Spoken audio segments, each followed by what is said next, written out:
සියලුම ආතරයිටිස් රෝග සඳහා රාජපුර හන්දි තෙල ඔබ සුවෙන් තබයි.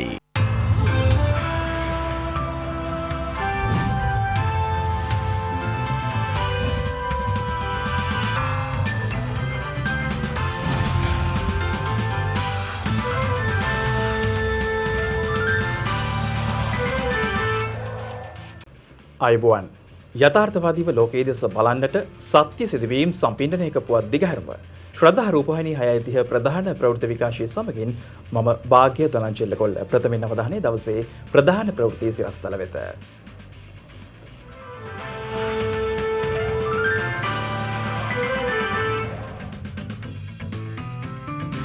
කොවිඩ් මරණ වාර්තා කිරීමේ ක්‍රමවේදයේ වෙනසක්. පසුගිය පැය 48 තුළ සිදුවෙන මරණ සියල්ලම අපි වාර්තා කරන්න දැන් ක්‍රමවේදයක් සකස් කරලා තියෙනවා.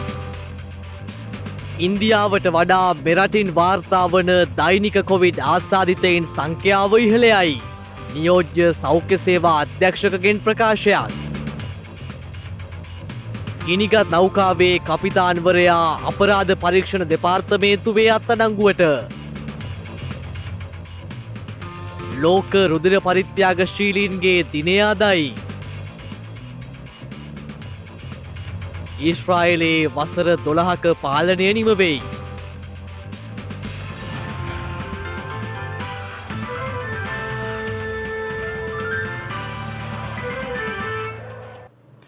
දෛනිකව වාර්තා වන කොවිඩ් ආසාදිතයින් සංඛ්‍යාව ඉදිරියේදී වැඩි විය හැකි බව සෞඛ්‍ය සේවා නියෝජ්‍ය අධ්‍යක්ෂ ජෙනරාල් වෛද්‍ය හේමන්ත හේරත් මහතා පවසනවා. මේ අතර අද පස්වරුවේ මෙරටින් කොවිඩ් ආසාදිතයින් 1780ක් වාර්තා වුණා. ඒත් සමග මෙරට සමස්ත කොවිඩ් ආසාදිතයින් සංඛ්‍යාව දැක්ුණේ 2,25,418ක් ලෙසයි. ඊයේ වාර්තා වූ කොවිඩ් ආසාදිතයින් අතරින් 32 දෙනෙකු විදේශගතව සිට මෙරටට පැමිණ නිරෝධායන මධ්‍යස්ථානවලින් වාර්තා වූ ආසාදිතයින් වන අතර අනෙක් ආසාදිතයින් 2329 දෙනා අලුත් අවුරුදු කොවිඩ් පකුරේ ආසාදිතයින් වනවා. ඊයේ වාර්තා වූ කොවිඩ් ආසාදිතයින් අතරින් වැඩිම පිරිසක් වාර්තා වුණේ ගම්පහ දිස්ත්‍රික්කයෙන්. එමෙන්ම සෙසු ආසාදිතයින් අතරින් කළුතර දිස්ත්‍රික්කයෙන් ආසාදිතයින් 339ක් සහ කොළඹ දිස්ත්‍රික්කයෙන් ආසාදිතයින් 338ක් වාර්තා වුණා. ඉන්දියාවට සාපේක්ෂව මරණ සංඛ්‍යාවටත් වඩා අපේ ඉන්දියාට සාපේක්ෂව දිනකට මතුවන රෝගීන් ජනගහනයට සාපේක්ෂව ඉහළ අගයක් පවතින බව ජාත්‍යන්තර වශයෙන් එකතු කරන ලද දත්ත දිහා බලනකොට පේනවා. මෙහිදී වැදගත්ම දේ තමයි ලංකාව අනපේක්ෂිත ලෙස අවුරුදු කාලයෙන් පස්සේ දෙතුන් ගුණයක රෝගීන්ගේ වැඩිවීමක් පෙන්눔 කරා. ඒ අනුව අපේ රටේ ජනගහනය වැඩි වුණේ නැහැ. නමුත් ඊට සාපේක්ෂව ලොකු වැඩිවීමක් ඒ කාලය තුල අපි දුටුවා. හැබැයි මේ වෙන විට තවදුරටත් ඒක වැඩි වෙන්නේ නැතුව ඒක පවත්වාගෙන යන්න උපරිම ක්‍රියාමාර්ග ගන්නවා. මේ දක්වා පෙනී ඇත දත්ත දිහා බලනකොට යම් ප්‍රමාණයකට අඩුවීමකුත් දකින්න ලැබෙනවා. නමුත් මම හිතනවා ඉදිරි දිනකයේ පිටුල තවත් සුළු වැඩිවීමක් එක්ක මිසක් දිගටම පහළට යාමට තියෙන ඉඩකඩ අඩුයි. අත් වශයෙන්ම අපි දන්නවා ඉන්දියාව තුළ මේ මොහොතේදී මතුවුණු රෝගීන් සංඛ්‍යාව ඉතාමත් දැඩි ලෙස අඩු වෙමින් පවතිනවා. මේ අඩුවීම හේතු කොටගෙන ඉන්දියාවේ ජනගහනයට සාපේක්ෂව මේ වෙනකොට හමුවන රෝගීන් සංඛ්‍යාව ලංකාවේ ජනගහනයට සාපේක්ෂව හමුවන රෝගීන් සංඛ්‍යාවට වඩා අඩුයි. මේක තමයි අපිට මේ මොහොතේ දකින්න ලැබෙන සංඛ්‍යාත්මක දර්ශනය. මේ අතර මෙරට ජනගහනයෙන් මිලියනයකට වාර්තා වන COVID-19 ආසාදිතයින් සංඛ්‍යාව අද වන විට 10,293ක් දක්වා ඉහළ ගොස් තිබෙනවා. ඒ අනුව මෙරට ජනගහනයෙන් සෑම පුද්ගලයන් 100 දෙනෙකුගෙන් එක් අයෙකු කොවිඩ් ආසාදිතයෙකු ලෙස හඳුනාගෙන ඇති බවයි වාර්තා වන්නේ.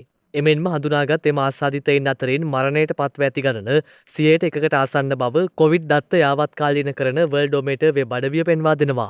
මේ අතර මින් ඉදිරියට COVID-19 ආශ්‍රිත මරණ වාර්තා කිරීමේදී පසුගිය පැය 48 හෝ 24 තුළ සිදුවන සියලුම මරණ ඒ දිනේදී වාර්තා කිරීමට කටයුතු කරන බව සෞඛ්‍ය සේවා අධ්‍යක්ෂ ජෙනරාල් විශේෂඥ වෛද්‍ය අසේල ගුණවර්ධන මහතා පවසනවා. දෛනිකව මරණ වාර්තා කරනු ලැබුවේ සියලුම සමස්ත රෝගීන් පසුගිය දිනවල අපි අද දින සිට මරණ වාර්තා කරනු ලබන්නේ පසුගිය පැය 48 තුළ සිදුවෙන මරණ සියල්ලම අපි වාර්තා කරන්න දැන් ක්‍රමවේදයක් සකස් කරලා තියෙනවා. එතකොට අපිට පැය 24ත් පැය 48ක් තුළ සිදුවෙන සියලුම මරණ අපි වාර්තා කරන්න කටයුතු කරනවා. මේ අතර සෞඛ්‍ය සේවා අධ්‍යක්ෂ ජනරාල්වරයා වැඩිදුරටත් සඳහන් කළේ නිවෙස්වල එක්තැන් වී ඇති පුද්ගලයන් සඳහා එන්නත් කිරීමේ ක්‍රියාවලියක් හඳුන්වා දීමට කටයුතු කරන බවයි. ඔව් දැන් මේ පිළිබඳව අපි සියලුම ලත් සෞඛ්‍ය සේවා අධ්‍යක්ෂකවරු ප්‍රාදේශීය සේවක සෞඛ්‍ය අධ්‍යක්ෂකවරු සහ සෞඛ්‍ය වෛද්‍ය නිලධාරීන් දැනුවත් කරන්න බලාපොරොත්තු වෙනවා අද දිනේදී. එහෙම වැඩිහිටියන් ඉන්නවා නම් ඔවුන් සොයාගෙන ගිහිල්ලා නැත්නම් ඔවුන්ට ප්‍රමාණ පහසුකම් ලබා දීලා ළඟම තියෙන මධ්‍යස්ථානයට ගෙනල්ලා එම වැඩිහිටියන්ට අවශ්‍ය එන්නත ලබා දීම සඳහා. මේ අතර ශ්‍රී ලංකාව ඇතුළු රටවල් 5ක පුද්ගලයන් සඳහා නවරැකියා බලපත්‍ර නිකුත් කිරීම බහරේනය තාවකාලිකව නවතා දමා තිබෙනවා. කොවිඩ් වෛරස් ව්‍යාප්තිය හේතුවෙන් රතු ලයිස්තු ගත රටවල පුද්ගලයින්ට මෙම තහනම පනවා ඇති බවයි වාර්තා වන්නේ. ශ්‍රී ලංකාව ඇතුළුව ඉන්දියාව, පාකිස්තානය, බංගලාදේශය සහ නේපාලය යන රටවල් ඊට ඇතුළත්. මේ අතර දිවයිනේ සියලුම විශේෂ ආර්ථික මධ්‍යස්ථාන සහ මැනින් තොග වෙළඳපොළ එළඹෙන ජුනි 17 වනදා සහ 18 වනදා තොග වෙළඳාම් කටයුතු සඳහා විවෘතව තැබීමට තීරණය කර තිබෙනවා. ජනතාවට අවශ්‍ය අත්‍යවශ්‍ය එළවලු ද්‍රව්‍ය බෙදා හැරීමේ පහසුව සහ ගොවීන්ට සියාස්පනු අලෙවි කර ගැනීමේ පහසුව සඳහායි එම ක්‍රියාමාර්ගය ගෙන ඇත්තේ. මේ වන විට වෛරසය ආසාදිතව රෝහල්වල ප්‍රතිකාර ලබන සමස්ත පුද්ගලයන් සංඛ්‍යාව 33135ක් වන අතර වෛරසය ආසාදිතව සිට සුවය ලැබූ සමස්ත පුද්ගලයන් සංඛ්‍යාව දැක්වෙන්නේ 1,88,547ක් ලෙසයි. පාසල් නැවත විවෘත කිරීමත් ගුරුවරුන්ට හා සිසුන්ට කොවිඩ් ප්‍රතිශක්තිකරණ එන්නත ලබා දීම පිළිබඳව අවධානය යොමු කරමින් අග්‍රාමාත්‍ය මහින්ද රාජපක්ෂ මහතාගේ ප්‍රධානත්වයෙන් විශේෂ සාකච්ඡාවක් අරලියගහ මන්දිරයේදී පැවැත්වුණා. දිවයිනේ වසා දමා තිබෙන පාසල් නැවත ආරම්භ කරන අවස්ථාවකදී දරුවන්ගේ රෝග සහ ගැටලු හඳුනා ගැනීම සඳහා ළමා රෝග විශේෂඥ වෛද්‍යවරුන්ගේ සහාය ලබා ගන්නා ලෙස අග්‍රාමාත්‍ය මහින්ද රාජපක්ෂ මහතා විසින් අධ්‍යාපන බලධාරීන් වෙත උපදෙස් ලබා දී තිබෙනවා. අග්‍රාමාත්‍ය කාර්යාලය සඳහන් කළේ කොවිඩ් වසංගත තත්ත්වය පාලනය වූ වහම අධීර කිහිපයක් යටතේ පාසල් නැවත ආරම්භ කිරීමේ වැදගත්කම අග්‍රාමාත්‍යවරයා විසින් පෙන්වා දුන් බවයි. එමෙන්ම පාසල් ගුරු බවතුන්ට අවශ්‍ය එන්නත් ලබා ගැනීම සෞඛ්‍ය අමාත්‍යාංශය ඔස්සේ ඉටු කරගත හැකි බවද අග්‍රාමාත්‍යවරයා හිදී සඳහන් කර තිබෙනවා. තවද එම සාකච්ඡාවට එක් වූ ළමා රෝග විශේෂඥ වෛද්‍යවරුන්ගේ සංගමයේ නියෝජිතයින් විසින් සඳහන් කර ඇත්තේ පාසල් නැවත ආරම්භ කිරීමේදී ඇතිවන ගැටලු මගහරවා දීම සඳහා සිය සංගමයේ සහාය අධ්‍යාපන කලාප මට්ටමින් ලබා දීමට හැකි බවයි. මේ අතර පාසල් නැවත ආරම්භ කිරීමට අදාළව එන්නත් කරන වැඩපිළිවෙලක් ක්‍රියාත්මක වන්නේ නම් 11 ශ්‍රේණිය සහ 13 ශ්‍රේණියේ දරුවන්ට එහි ප්‍රමුඛතාවය දිය යුතු බවයි අධ්‍යාපන අමාත්‍යාංශයේ ලේකම් මහාචාර්ය කපිල පෙරේරා මහතා සඳහන් කළේ. කෙසේ වෙතත් දරුවන්ට එන්නත් කිරීම පිළිබඳව තවමත් පවතින්නේ සීමිත දත්ත ප්‍රමාණයක් බව නියෝජ්‍ය සෞඛ්‍ය සේවා අධ්‍යක්ෂ ජනරාල් විශේෂඥ වෛද්‍ය හේමන්ත හේරත් මහතා පවසනවා. ඒ නිසාම දරුවන් සමග කරන ලද එන්නත් කිරීමෙන් ලැබුණු ඵල විපාක පිළිබඳව දත්ත ඉතා අඩුයි. ඉතින් ඒ තත්ත්වයේ යටතේ ඉදිරියේදී ඇතිතරම් අපිට දත්ත ලැබිලා අපිට සෑහීමකටපත් වෙන්න පුළුවන් මට්ටමට ගෙනාවොත් සෞඛ්‍ය අමාත්‍යාංශයේ විද්වත් කමිටුවක් ගැන මම හැමදාම කතා කරනවා. එතෙන්දී ඒගොල්ලන්ට මේ ලැබිලා තියෙන දත්ත පිළිබඳව සෑහීමකටපත් වුණොත් තමා පාසල් දරුවන්ට මේ එන්නත ලබා දීමට කටයුතු කරන්න පුළුවන් වෙන්නේ. හැබැයි ඒ අතරතුර ගුරුවරුන්ට සහ අනෙකුත් අයට මේ කරන ක්‍රියාවලියේදී එන්නත් ඔග ලැබෙන පරිදි අනිවාර්යයෙන්ම ඒ එන්නත් ලබා දෙනවා. ඒ අයට එක් පිළිවෙත ගැටලුවක් මතුවෙන්නේ නැහැ. ඇස්ට්‍රාසෙනකා එන්නතේ පළමු මාත්‍රාව ලබාගත් පසු දෙවන මාත්‍රාව වශයෙන් ෆයිසර් එන්නත ලබා ගැනීම ආරක්ෂිත බව ලෝක සෞඛ්‍ය සංවිධානය පවසනවා. ඇස්ට්‍රාසෙනකා කොවිඩ් එන්නතේ පළමු මාත්‍රාව ලබාගත් පුද්ගලයෙකුට දෙවන මාත්‍රාව වශයෙන් ඇමරිකාවේ නිෂ්පාදිත ෆයිසර් එන්නත ලබා ගැනීම ආරක්ෂිත බව ලෝක සෞඛ්‍ය සංවිධානයේ උපාය මාර්ගික කළමනාකරණය පිළිබඳ ප්‍රධානී ඇලහැන්ඩ්‍රෝ කාවියේටෝ පවසනවා. මාර්ගගත ක්‍රමයට පැවති සාකච්ඡාවකට එක් වෙමින් ඔහු ඒ බව සඳහන් කර ඇති බවයි විදෙස් මාධ්‍ය වාර්තා කළේ. එම එන්නත් මිශ්‍ර කිරීම හා ගැලපීම ආරක්ෂිත බවයි ඔහු වැඩිදුරටත් සඳහන් කර ඇත්තේ. එම එන්නත් වර්ග දෙක ලබා ගැනීමෙන් ඵලදායීතාවය අතින් ගැටලුවක් ඇති නොවන බවද ඔහු ප්‍රකාශ කර තිබෙනවා. ස්පාඤ්ඤය, එක්සත් රාජධානිය, ජර්මනිය යන රටවල සිදු කළ මූලික අධ්‍යයනවලින් පසුයි ඔවුන් මේ බව අනාවරණය කර ඇත්තේ. මේ අතර මේ වන විට ඇමරිකානුවන්ට කොවිඩ් එන්නත් මාත්‍රා 30,93,22,545ක් ලබා දී ඇති බව CDC හෙවත් එරට රෝගපාලන හා වැළැක්වීමේ ආයතනය නිවේදනය කළා. ඊයේ ප්‍රකාශයට පත් කෙරුණු දත්තවලට අනුව රටපුරා මේ වන විට බෙදා ඇති එන්නත් මාත්‍රා සංඛ්‍යාව 37,43,98,000 ඉක්මවා ගොස් තිබෙනවා. ඇමරිකානුවන් 17,38,40,000කට මේ වන විට එක් එන්නත් මාත්‍රාවක් හෝ ලබාදී ඇති අතර පූර්ණ එන්නත් කරණය ලැබූ සංඛ්‍යාව 14,39,21,000කට අධිකයි. ඇමරිකානුවන්ට මෙලෙස ලබාදී ඇත්තේ එන්නත් මාත්‍රා දෙකක් ලබා දෙන ෆයිසර් සහ මොඩර්නා එන්නත් මෙන්ම එක් මාත්‍රාවක් පමණක් ලබාදිය යුතු ජොන්සන් ඇන් ජොන්සන් කොවිඩ් එන්නතයි. මේ අතර අද උදෑසනින් අවසන් වූ පැය 24 තුළ ඉන්දියාවෙන් තවත් කොවිඩ් ආසාදිතයන් 70,421 දෙනෙකු වාර්තා වී තිබෙනවා. ඉන්දියාවේ දෛනික කොවිඩ් ආසාදිතයන් සංඛ්‍යාව ඊයේ සටහන් වූයේ පසුගිය අප්‍රේල් පළමුවැනිදායින් පසු වාර්තා වූ අවම වර්ධනය ලෙසින්. ඒ අනුව රට සමස්ත කොවිඩ් ආසාදිතයන් සංඛ්‍යාව 2,95,00,000 ඉක්මවා ගොස් ඇති බවයි විදේශ මාධ්‍ය වාර්තා කළේ. එමෙන්ම ඊයේ වාර්තා වූ කොවිඩ් මරණ 3,921ත් සමගින් ඉන්දියාවේ සමස්ත කොවිඩ් මරණ සංඛ්‍යාවද 3,74,305 දක්වා ඉහළ ගියා. මේ අතර දිල්ලි ප්‍රධාන අමාත්‍ය අරවින්ද් කේජ්රිවාල් ප්‍රකාශ කළේ ප්‍රාන්තයේ කොවිඩ් පාලනයේ වැඩි දියුණුවීමක් දක්නට ලැබෙන බැවින් අද සිට වෙළඳ සංකීර්ණ අවන්හල් කොණ්ඩා කැපීමේ ස්ථාන සහ ආගමික ස්ථාන සෞඛ්‍ය මාර්ගෝපදේශනවලට යටත්ව විවෘත කරන බවයි. අද සහ හෙට දිවයිනේ ප්‍රදේශ රැසකට වැසි සහිත කාලගුණ තත්ත්වයක් අපේක්ෂා කරන බවයි කාලගුණ විද්‍යා දෙපාර්තමේන්තුව නිවේදනය කරන්නේ. මේ අතර මධ්‍යම කඳුකරේ බටහිර බැවුම් ප්‍රදේශවලට තද වැසි ඇතිවීමත් සමග ඉහළ කොත්මලේ ජලාශයේ එක් වාන්දොරටුවක් විවෘත කර තිබෙනවා. මධ්‍යම කඳුකරේ බටහිර බැවුම් ප්‍රදේශවලට තවදුරටත් ඇදහැලෙන අධික වර්ෂාව හේතුවෙන් ඉහළ කොත්මලේ ජලාශයේ එක් වාන්දොරටුවක් ඊයේ රාත්‍රියේ සිට විවෘත කර ඇති බව නුවරඑළිය දිස්ත්‍රික් ආපදා කළමනාකරණ ඒකකයේ සහකාර අධ්‍යක්ෂක රංජිත් අලහකෝන් මහතා පවසනවා. ඉහළ ජලපෝෂක ප්‍රදේශවලට ඇදහැළුණු අධික වර්ෂාවත් සමග ජලාශයේ එක් වාන්දොරටුවක් ස්වයංක්‍රීයව විවෘත වී ඇති බවත් තවදුරටත් එම ජලපෝෂක ප්‍රදේශවලට තද වැසි පතිත වූහොත් ජලාශයේ සෙසු වාන්දොරටු ස්වයංක්‍රීයව විවෘත වන නිසා ජලාශ වේල්ලට පහළින් කොත්මලේ ඔය දෙපස පදිංචිකරුවන් සැලකිලිමත්ව සිටින ලෙස ජලාශ භාර ඉංජිනේරුවරුන් සඳහන් කරනවා. මේ අතර කාලගුණ විද්‍යා දෙපාර්තමේන්තුවේ අධ්‍යක්ෂ ජෙනරාල් අතුල කරුණානායක මහතා සඳහන් කළේ අද සහ හෙට මධ්‍යම සබරගමුව බස්නාහිර පළාත්වලට සහ ගාල්ල මාතර දිස්ත්‍රික්කවලට මිලිමීටර 75ක පමණ තද වැසි ඇති විය හැකි බවයි. මීට අමතරව දිවයින හරහා තියෙන සුළං තත්ත්වයේ වැඩිවීම අපි අපේක්ෂා කරන්නේ උතුරු මැද වයඹ තිරිකුණාමලයේ හම්බන්තොට සහ මධ්‍යම කඳුකරේ බටහිර බෑවුම් පැත්තේ මේ සුළඟේ වේගය පැයට කිලෝමීටර් 40-50 දක්වා ඉහළ යෑමේ තත්ත්වයන් තියෙනවා. වැසිස් සමග සුළං තත්ත්වය වැඩි වෙන්නත් පුළුවන්. මීට අමතරව පැයට කිලෝමීටර් 60 දක්වා ඉහළ යෑමේ තත්ත්වයන් තියෙනවා. ඊට අමතරව මේ වැසිත් එක්ක తాවකාලිකව තද සුළං සහ අකුණු වනතුරු ඇතිවීමේ තත්ත්වයන් තියෙනවා. මේ පිළිබඳ ජනතාව විමසිලිමත් වෙන්න කියන එක ඉල්ලා සිටිනවා. මේ අතර පවතින වර්ෂාව හේතුවෙන් ජාතික ගොඩනැගිලි පර්යේෂණ ආයතනය රත්නපුර හා කෑගල්ල යන දිස්ත්‍රික්ක දෙක සඳහා නායෑම් අනතුරු ඇඟවීම් නිකුත් කර තිබෙනවා. එම නිවේදනයට අනුව කෑගල්ල දිස්ත්‍රික්කයේ යටියන්තොට, දෙහිඔවිට, බුලත්කහුපිටිය, දැරණියගල, කෑගල්ල, වරකපොළ, රුවන්මැල්ල, අරණායක සහ මානල්ල යන ප්‍රාදේශීය ලේකම් කොටස් වලටත්, රත්නපුර දිස්ත්‍රික්කයේ ඇහැලියගොඩ, අයගම, කිරියැල්ල සහ කුරුවිට යන ප්‍රාදේශීය ලේකම් කොටස් වලටත් අධීර 1 යටතේ විමසිලිමත් බව සිටින නිවේදන නිකුත් කරන ලබන. මීට අමතරව රඳු ආශ්‍රිත ජීවත්වන ජනතාව සහ මාර්ග භාවිතා කරන ඉතා දැඩි අවධානයෙන් සිටින ලෙස ජාතික ගොඩනැගිලි පර්යේෂණ සංවිධානය ඉල්ලා සිටින ලොව පුරා වෙසෙන රුධිර පරිත්‍යාගශීලීන්ගේ මෙහෙවර ඇගීම වෙනුවෙන් නම් කරන ලද ලෝක රුධිර පරිත්‍යාගශීලීන්ගේ දිනය අදට යෙදී තිබෙනවා. ඊට සමගාමීව ඔවුන් වෙනුවෙන් හඳුන්වා දෙන ලද ජංගම දුරකථන යෙදෙව් මෙලි දැක්වීම අද ජාතික රුධිර මධ්‍යස්ථානයේදී සිදු කෙරුණා. ලොව පුරා ඇති නේකවිධ පරිත්‍යාගයන් අතර මිල කළ නොහැකි තරමේ පරිත්‍යාගයන් වේ නම් රුධිර පරිත්‍යාගය එහි ඉහළම ස්ථානය හොබවනු ඇති. තම ගත රුහිරුබිඳක් තවකෙකුගේ ජීවිතයක් රැකගන්නට දන් දෙන මිනිසුන් උතුම් මිනිසුන් වන්නේ ඒ නිසාමයි.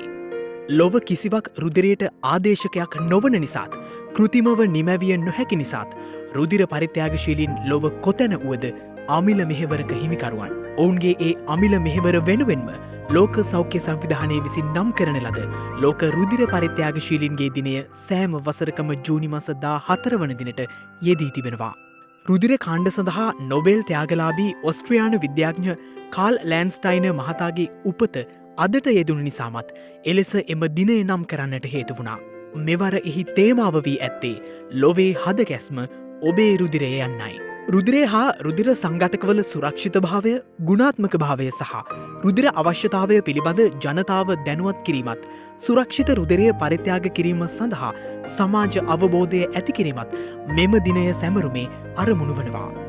මෙකී උතුම් සත්ක්‍රියාවට මහමෙවුණාව භාවනා අසපු සංචිතයත් ශ්‍රද්ධා මාධ්‍යජාලයත් 2013 වසරේ සිට අද දක්වාම අකණ්ඩව දායකත්වය ලබාදී තිබෙනවා. ඒ වෙනුවෙන්ම නම් කරන ලද ශ්‍රද්ධා රුදිරදාන කඳවුරු පවත්වමින්. 2013 වසරෙන් ඇරඹි ශ්‍රද්ධා රුදිරදාන කඳවුර 2018 වසර දක්වා අකණ්ඩව රුදිර කඳවුරු 285කදී රුදිර ඒකක 45,000කට ආසන්න ප්‍රමාණයක් ජාතික රුදිර සංචිතය වෙත භාර දෙනු ලැබුවා. එමෙන්ම 2019 වසරේදී පාස්කු ප්‍රහාරයේ හේතුවෙන් රටේ උද්ගත වූ තත්ත්වය හමුවේ වුවද රුදිර කඳවුරු 35ක් පවත්වා රුදිර ඒකක 5,500ක් අහිංසක මිනිසුන් උදෙසා පරිත්‍යාග කරවන්නට අපට හැකි වූයේ එය ජාතික අවශ්‍යතාවයක් වූ නිසාමයි. එමෙන්ම ඊට පසුව පැමිණි කොවිඩ් වසංගතය හමුවේ වුවද පසුගිය වසරේදී කුඩා රුදිර කඳවුරු 50කට ආසන්න සංඛ්‍යාවක් පවත්වා එම ජාතික මෙහෙවර අකණ්ඩව සිදු කරන්නට ශ්‍රද්ධා රුදිරදාන සාමාජිකයන් හට හැකියාව ලැබුණා. එකී සුවිසල් සත්ක්‍රියාව නිසාම 2013 වසරේ පටන් නේක සම්මානවලින් පිදුම් ලබන්නට ශ්‍රද්ධා මාධ්‍ය ජාලය වෙත අවස්ථාව ලැබුණේ අප වටා අත්වැල් බැඳ සිටි සුවහසක් රුදිර පරිත්‍යාගශීලී උතුම් හදවත් නමිනුයි. ඉතින් ලෝකයම එවන් උතුම් මිනිසුන්ගේ දිනය සමරන අතරතුර ජාතික රුදිර පාරවිලයින සේවය විසින් හඳුන්වාදුන් ජංගමුදුරකතන සඳහා වන යෙදවුම හඳුන්වාදීම අද සිදු කෙරුණා. ඒ ජාතික රුදිර මධ්‍යස්ථානයේදී. විශේෂී වැඩපිළිවෙලක් යෝජනා කරනු ලබනවා. ඒ යෝජනා කරනු ලබන වැඩපිළිවෙලේදී දීර්ඝ කාලයක් නැවතත් රුධිර දායකත්වය ලබා දිය හැකි පරිදි තරුණ ප්‍රජාව රුධිර දායකත්වය සඳහා යොමු කිරීම තමයි එහි ප්‍රධාන පරමාර්ථය තියෙන්නේ. ඉදිරියේදී පාසල්, විශ්වවිද්‍යාල වැඩබිම් විවෘත වුණාම අපි මේ වැඩසටහන වඩාත් සංවිධිතව එම මධ්‍යස්ථානවල දියත් කරමින් තරුණ ප්‍රජාව දායකත්වය සඳහා යොමු කරවා ගැනීමට බලාපොරොත්තු වෙනවා. ලංකාව 2004 වර්ෂයේ ඉඳලා 2013 වර්ෂයේ වෙන මේ වර්ෂ 9ක් කාලයක් තුල අපි තාම කෙටි කාලයකින් 100% ලංකාවේ ජාතික රුධිර අවශ්‍යතාවය කිසිම ප්‍රතිලාභයක් නොලබන රුධිර පරිත්‍යාගශීලීන්ගේ ස්වේච්ඡා දායකත්වයේ මත ළඟා කරගන්න පුළුවන් තත්ත්වයටපත් වුණා. ලෝකේ එවැනි තත්ත්වයක් ළඟා කරගත් 18ක් රටවල් අතර අපි ප්‍රමුඛ පෙළේ රටක් බවට පත් වෙලා තියෙනවා. මේ සියල්ලකින්ම බලාපොරොත්තු වන්නේ තවත් ජීවිතයකට බලාපොරොත්තු එක් කරන්නට සැදී පැහැදී උන් ඔබ වෙනුවෙන් එකී උතුම් කර්තව්‍ය තව තවත් පහසු කරවීමයි. ගිනිගැනීමට ලක් වූ එක්ස්ප්‍රස් පර්ල් නෞකාවේ කපිතාන්වරයා අපරාධ පරීක්ෂණ දෙපාර්තමේන්තුව විසින් අත්අඩංගුවටගෙන අද අධිකරණය වෙත ඉදිරිපත් කරනු ලැබුවා. එහිදී එම කපිතාන්වරයා රුපියල් මිලියන 2ක පෞද්ගලික ඇප මත මුදා හැරීමට කටයුතු කරන ලෙසයි කොළඹ අංක 1 ප්‍රධාන මහේස්ත්‍රාත්වරයා විසින් නියෝග කර ඇත්තේ. කොළඹ වරායට ඔබ්බෙන් වූ මුහුදේ නැංගුරම්ලා තිබියදී පසුගියදා MV එක්ස්ප්‍රස් පර්ල් නෞකාව ගිනිගැනීමට ලක් වුණා. ඒ අනුව නෞකාවේ කපිතාන්වරයාට ප්‍රධාන ඉංජිනේරුවරයාට සහ අතිරේක ඉංජිනේරුවරයාට රටින් පිටවීම වළක්වමින් කොළඹ අතිරේක මහේස්ත්‍රාත්වරයා පසුගිය ජූනි 1 වැනිදා නියෝගයක්ද නිකුත් කළා. අධිකරණයේ එම නියෝගය නිකුත් කළේ නැවේ ගින්න සම්බන්ධයෙන් පරීක්ෂණ මෙහෙවන අපරාධ පරීක්ෂණ දෙපාර්තමේන්තුවේ වාර්තාවක් ඉදිරිපත් කරමින් කළ ඉල්ලීමක් සලකා බැලීමෙන් අනතුරුවයි. නෞකාවේ කපිතාන්වරයා ඇතුළු කාර්ය මණ්ඩලයෙන් අපරාධ පරීක්ෂණ දෙපාර්තමේන්තුව ප්‍රකාශ සටහන් කර ගැනීමටද ඊට පෙර පියවරගෙන තිබුණා. මේ අතර ගිනිගැනීමෙන් විනාශ වූ එක්ස්ප්‍රස් පර්ල් නෞකාවෙන් හානියක් වූ පුද්ගලයන් සිටිනම් ඔවුන්ටද තනිතනිවම වන්දි ඉල්ලා සිටීමට අවස්ථාව ලබා දීමට තීරණය කළ බව අධිකරණ අමාත්‍ය ජනාධිපති නීතිඥ අලි සබ්රි මහතා අද ප්‍රකාශ කළා. මේ වනකොට පළවෙනි අතුරු හිමිකම් පෑමක් හැටියට ඒ කියන්නේ අපිට වියදම් වෙච්ච දේවල් හා දැනට සිදු වෙලා තියෙන වන්දිය ලබා ගැනීම සඳහා අතුරු ඒක ඉතා වැදගත් වන්දියක් හැටියට අපි ඇමරිකානු ඩොලර් මිලියන 40ක ඉල්ලීමක් ක්ලේම් එකක් දැනට කරලා තියෙනවා සතියකට විතර ඉස්සෙල්ලා. ඒ පිළිබඳව බොහෝ විට සාකච්ඡා කරගෙන යනවා. ඒ නැව්වල අයිතිකරුවන්ගේ සංගමයේ ලන්ඩනයේ තියෙන උන් එක්ක නීතිපතිතුමා සාකච්ඡා කරගෙන යනවා පළවෙනි අතුරු හිමිකම් පෑම ලබා ගැනීම සම්බන්ධයෙන්. අද අපි තීරණය කළා අත්වශයෙන්ම මේකෙන් පීඩාවටපත් වෙලා තියෙන අය ඉන්නවනම් උන්ට හිමිකම් ඉදිරිපත් කිරීම සඳහා වෙනම කමිටුවක් පහළ කරලා ඒ සම්බන්ධයෙන් විශේෂයෙන්ම පුවත්පත්වල හා නිකුත්වල දැන්වීම් පළ කරලා ඔවුන්ගේ හිමිකම් පෑමට වන්දි ඉල්ලීම සඳහා ක්‍රමවේදයක් සකස් කරලා ගන්න. ඒක ක්‍රියාත්මක වෙනවා වහාම. ප්ලාස්ටික් බෝතල් පරිසරයට එක්වීම වැළැක්වීමට විකල්ප වැඩපිළිවෙලක් ක්‍රියාත්මක කිරීම කෙරෙහි පරිසර අමාත්‍යාංශය අවධානය යොමුව තිබෙනවා. මධ්‍යම පරිසර අධිකාරිය පෙන්වා දෙන්නේ ප්ලාස්ටික් බෝතල් භාවිතය තහනම් කිරීම ප්‍රායෝගික නොවන ක්‍රියාවක් බවයි. ඒ හේතුවෙන් ප්ලාස්ටික් බෝතල් ප්‍රතිශක්තිකරණය සඳහා එම බෝතල් මිලදී ගන්නා විට කිසියම් මුදලක් තැන්පතුවක් වශයෙන් තබා ගැනීමට යෝජනාවක් ඉදිරිපත් වී තිබෙනවා. පරිසර අමාත්‍යාංශය පවසන්නේ හිස් බෝතලය නැවත බාරදී අදාළ තැන්පත් මුදල යළි ලබාගත හැකි වන අතර හිස් බෝතලය ඉවතට විසිකලද වෙනත් අයෙකුට එවැනි බෝතල් රැස් කර බාරදීම මගින් අමතර ආදායමක් උපයා ගැනීමට හැකි වන බවයි. මෙරට පොලිතින් හා ප්ලාස්ටික් භාවිතය අවම කිරීම සඳහා ක්‍රියාත්මක කර තිබෙන වැඩපිළිවෙල යටතේ තවත් පොලිතින් හා ප්ලාස්ටික් ආශ්‍රිත නිෂ්පාදන 300ක ප්‍රමාණයක ලයිස්තුවක් සකස් කර තිබෙන අතර එම නිෂ්පාදනද ඉදිරි කාලය තුළ තහනම් කිරීමට යෝජිත බවයි පරිසර අමාත්‍යාංශය සඳහන් කළේ. ඒකෙන් ප්‍රධාන තැනක් ගන්න බීම ಜಾති ආහාර පාන ಜಾති දාලා එවන ප්ලාස්ටික් බෝතල් මිලිලීටර් 400ට අඩු ඔක්කොම ටික. ඒ වගේම ස්ට්‍රෝ කියලා අපි කියන අර බීම බෝතල් වල දාන බට උගලට යෝගට් හැන්ඩි. ඒ වගේ ගණනාවක් අපි හඳුනගෙන තියෙනවා. එක්වරක් පාවිච්චි කළ ඉවතලන සියලුම ප්ලාස්ටික් පොලිතින් තමයි දහනම් කරන්න යන්නේ. ඉදිරියේදී පරිසරයට කරන ව්‍යාපෘතියක් හැටියට අපි යෝජනා කරනවා සියලුම ජංගම දුරකථන බැටරිය ලංකාවට ගේන අයම බැටරි ටික එකතු කරගන්න ක්‍රමවේදයක් ඕනේ. ජංගම දුරකථන ගේන අයම ජංගම දුරකථන ආපහු එකතු කරගන්න ක්‍රමවේදයක් ඉදිරියේදී නීතියෙන්ම අපි පනතෙන්ම ඒව සම්මත කරගෙන යනවා ඉදිරියේදී. විවිධාකාර මිනිසුන් අතර පුදුමාකාර මිනිසුන් මේ ලෝකයේ තුල අපට හමු වුණා. අද අපි මේ කියන්නේ අනේ වගේ පුදුමාකාර මිනිසෙකුගේ කතාවක්. නමුත් ඒ කුඩා දරුවෙක්.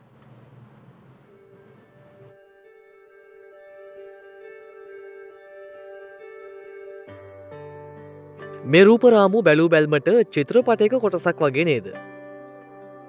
විශ්වවිද්‍යාලයක පසුතලයක්. විශ්වවිද්‍යාල සිසුන් පිරිසක්.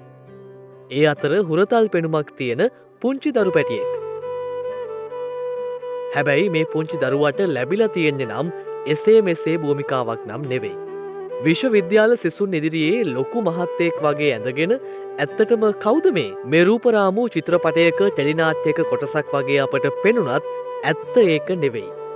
තමන්ට වඩා බොහෝ සෙයින් වයසින් වැඩිමහල් සහෝදර සහෝදරියන්ට උසස් අධ්‍යාපනය ලබා දෙන මේ පුංචි දරුවා තමයි ලොව ලාබාලතම මහාචාර්යවරයා. විශ්වාස කරන්නත් අමාරුයි නේද? සොබාදහම මිනිසුන්ට එක දේවල් දායාද කරද්දී මේ පුංචි දරුවාට ලැබුණේ අදහාගත නොහැකි තරමේ දැනුම් සම්භාරයක්. සොබෝර්නෝ අයිසැක් බාරි බොහෝ දෙනා ඔහු හඳුන්වන්නේ නූතන අයින්ස්ටයින් විදිහට. තවමත් වයස් අවුරුදු 9ක කුඩා දරුවෙක් වන බාරි විශ්මිත මොළකරුවෙක් සහ මහාචාර්යවරයෙක්. 2012 වසරේ අප්‍රියල් 9 වෙනිදා තමයි බාරි ඉපදුනේ. ඒ බංගලාදේශයේදී.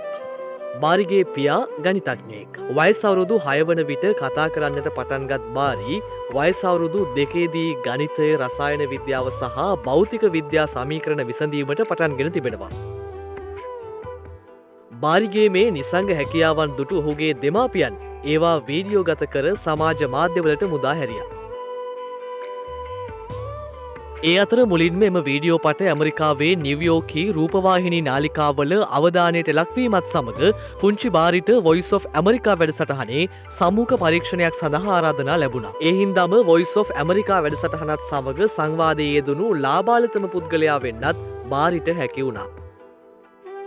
එවගේම සොබෝනෝ අයිසැක් බාරි සිය බුද්ධිය වෙනුවෙන්ම 2020 වසරේ ජනවාරි මාසයේදී ගෝලීය ළමා ප්‍රොඩිජි සම්මානයෙන්ද පිදුම් ලැබුවා.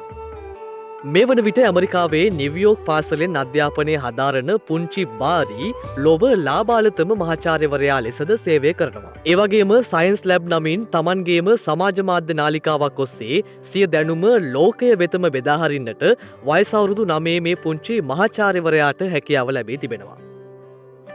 හිතලා බලන්න කොච්චර පුදුමාකාර දේවල් සොබාදහම විසින් මිනිසුන්ට ලබා දෙනවද? අපි අතරත් මේ වගේ දක්ෂයෝ ඉන්න පුළුවන්. ඕන කරන්නේ ඒ වගේ දුර්ලභ මිනිකැට සොයාගෙන ඔපදමා ලෝකය තුල බැබලවීම විනා නොවටිනා දෑළඟ කුඩා දරුවන් අතරමං කරවීම නෙවෙයි. අද පුංචි බාරි තමන්ටත් වඩා දෙගුණයක් වයසින් වැඩි විශ්වවිද්‍යාල සිසුන් අතරේ මහාචාර්යවරයෙකු වුණේ බාරි උපතින්ම ලද හැකියාවත් දෙමාපියන්ගේ නිවැරදි මඟ පෙන්වීමත් නිසා බව ඔබට වැටහෙනවා ඇති.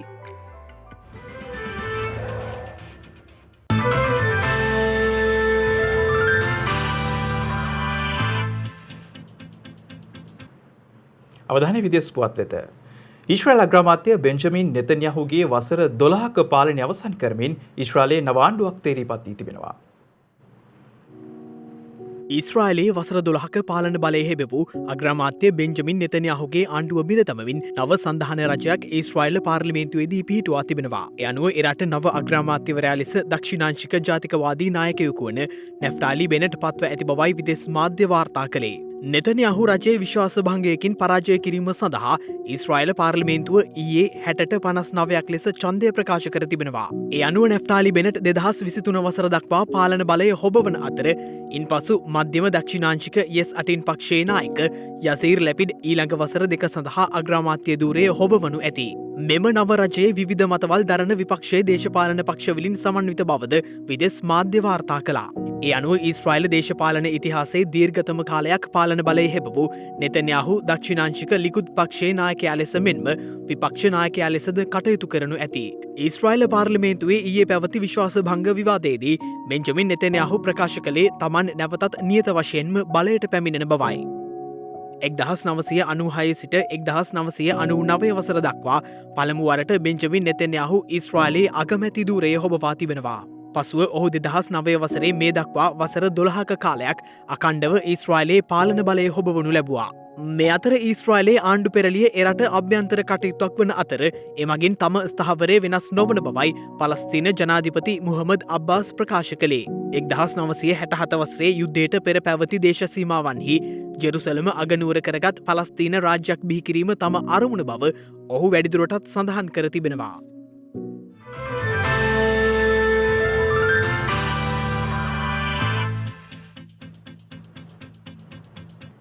දිනක සටහන් නිමවන්නට මත්තෙන් හෙට දවසේ වැදගත්කමටයි මේ අවධානය.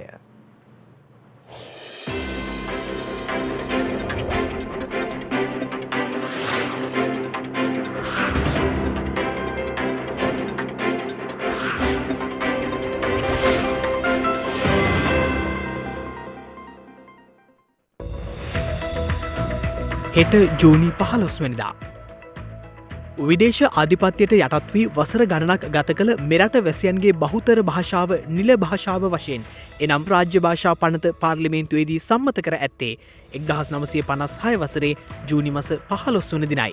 එම පනත පිළිබඳව පැය 52ක පමණ විවාදයකින් අනතුරුව පනතට පක්ෂව මන්ත්‍රීවරුන් 66 දෙනෙකුද විපක්ෂව මන්ත්‍රීවරුන් 29 දෙනෙකුද ඡන්දය ලබා දී තිබෙනවා.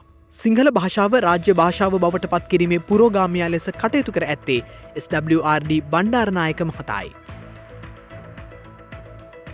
ලොව පුරා ක්‍රියාකාරකම් සඳහා සුළං බලශක්තිය දියුණු කිරීම වෙනුවෙන් නම් කරන ලද ලෝක සුළං දිනය ජූනි 15 වන දිනට එනම් හෙට දිනට යෙදී තිබෙනවා. ගුවන්යානා බලපත්‍රයක් ලබාගත් ලොව පළමු කළු ජාතික කාන්තාව බවට අප්‍රිකානු ඇමරිකානු සම්භාවයක් සහිත බෙසි කෝල්මන් පත්ව ඇත්තේ 1921 වසරේ ජූනි මස 15 වන දිනයි.